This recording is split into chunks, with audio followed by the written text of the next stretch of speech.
imani kazi yangu tuko umefanya kama nilivyokuagiza. Ndio bosi, nimefanya kama ulivyoniagiza. Sawa. Kazi nzuri. Nahitaji kuona huo mzigo. Sawa bosi, bwana kachukua huo mzigo. Uleta mzigo kama ulivyoweza kunielekeza. Na mzigo wenyewe ndio hapa bosi. Kama ulivyoweza kunielekeza. Boku bosi. Yaani kwenye kutizama kote huko ndio kulala hiyo. Kazi nzuri. Basi kila kuona siku ya kuona nacho. Kazi nzuri. Sasa hapa ndio 200 tunatoa. Ndio tunaenda kushinda pale. Alafu ndio 200 ndio nitakupatia. Alafu ndio 200 nyingine ndio usipoteza vifaa vya kazi.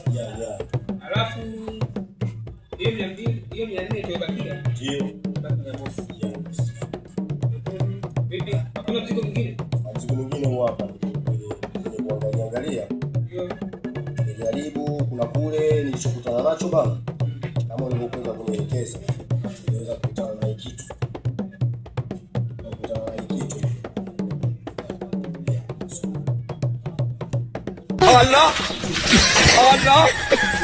Allah!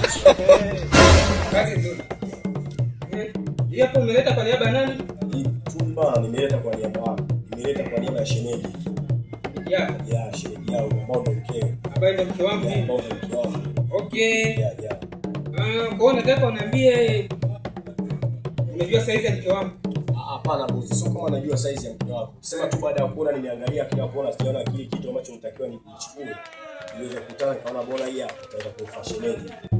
Inaweza kufashion. Ndio. Sasa leo nataka uniambie vizuri. Kwa nini unajua size ya mke wangu? Furumua.